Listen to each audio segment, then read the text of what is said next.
C'est pour moi un grand honneur de prendre la parole au nom du groupe élargi de coordination et de concertation des partenaires au développement du Sénégal à ce conseil présidentiel pour la relance de l'économie sénégalaise. Et un vrai plaisir de vous retrouver après ce long intermède.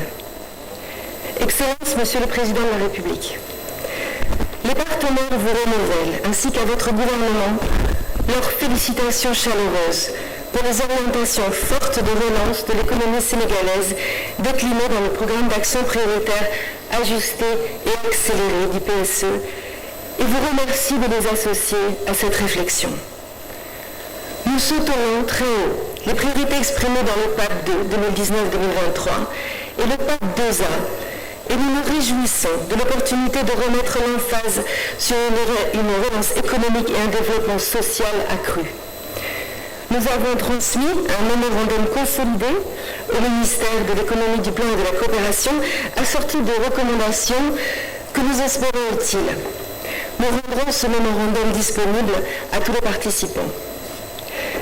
Nous vous remercions de nous donner aujourd'hui l'occasion de partager avec vous quelques éléments. Ces messages s'articulent autour de 3 idées. D'abord, de l'importance de placer l'humain au cœur des politiques publiques avec une attention particulière pour les personnes les plus vulnérables. Ensuite, du lien indissociable entre un environnement sain et la santé de chacun, et de la pertinence d'un niveau d'action local et innovant, souvent porté par la jeunesse. Enfin, de la nécessité de promouvoir la croissance par des investissements du secteur privé en lui offrant un environnement des affaires sûr et prévisible. Excellence, Monsieur le Président de la République, chers participants, sur le premier thème, sans doute celui qui nous interpelle le plus fort. La crise que nous traversons doit nous permettre de repenser nos modèles de développement en replaçant l'humain au cœur de nos préoccupations. Pour plus de justice, plus de sécurité et d'égalité, garant du maintien d'une cohésion sociale durable.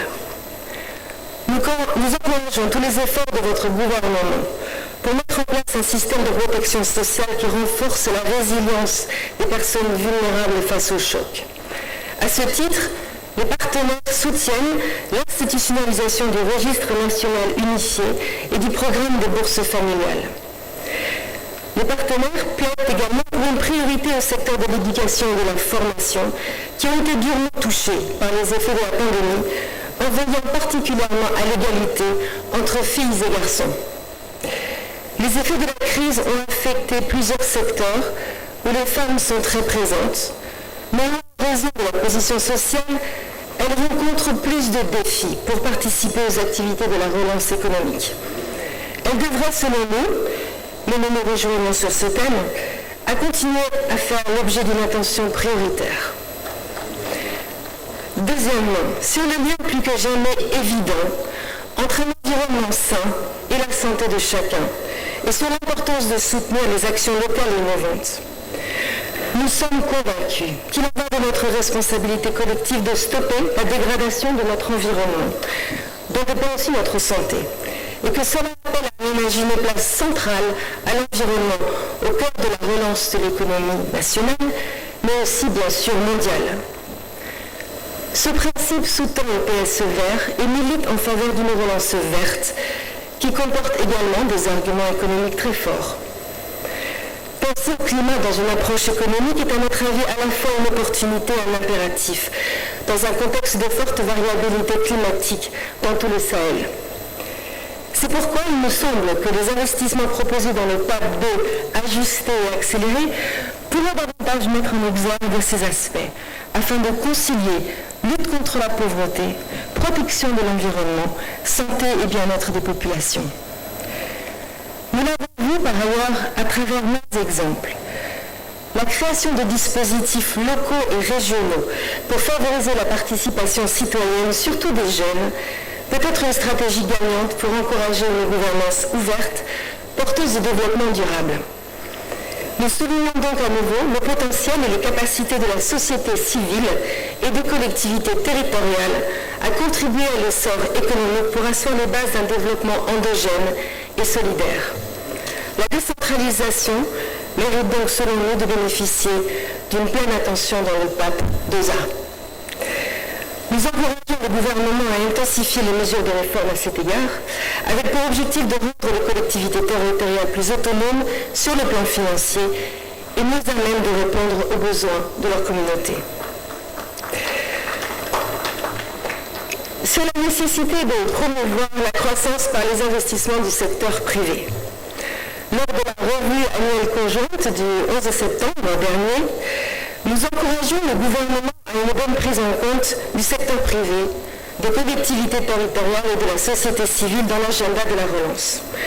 Nous nous réjouissons donc que le secteur privé soit un des piliers de la relance économique avec une contribution attendue de 42% contre 22% de l'EPAD 2 et de l'accélération des mesures annoncées à cet égard.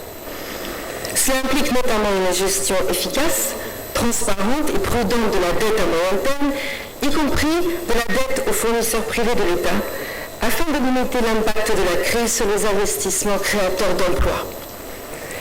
Les partenaires de développement, qui ont des interactions fréquentes avec les acteurs du secteur privé, sont disposés à faciliter par une combinaison d'instruments financiers la mobilisation du secteur privé national et international, afin d'accompagner les projets structurants à travers des PPP, partenariats publics-privés féconds.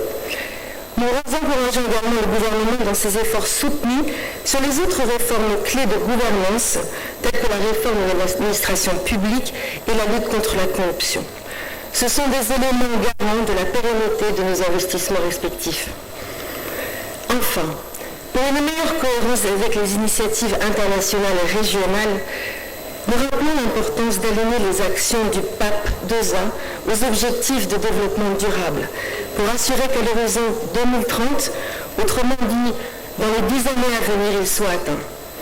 Vous pourrez compter, Monsieur le Président, sur la pleine mobilisation de tous vos partenaires à cet effet. Excellence, Monsieur le Président de la République, chers participants, les partenaires de développement du Sénégal se sont mobilisés en un temps record pour vous accompagner dans la mise en œuvre du programme de résilience économique et sociale que vous avez mis en place pour atténuer les effets de la Covid-19. En effet, les partenaires ont pu engager quelques 873 milliards de francs CFA de contribution au Fonds Force Covid-19 que vous avez établi, autrement dit bien au-delà des 60% pressentis. Cette réactivité s'est également concrétisée sur le terrain, tous les jours, avec une reprogrammation d'activités et de ressources pour répondre à l'urgence nationale. Cet effort, que nous sommes fiers d'avoir pu adjoindre à ceux de votre gouvernement et à l'élan de solidarité nationale dont nous avons été les témoins, permet au Sénégal, sous votre leadership, de traverser cette crise de façon remarquable et remarquée. Nous, partenaires, nous en tirons des enseignements nombreux, y compris sur la manière dont nous pourrons nous coordonner davantage pour une efficacité, une efficience, une transparence et une visibilité optimale. Excellence, Monsieur le Président de la République, je voudrais conclure en vous renouvelant, par ma voix, le soutien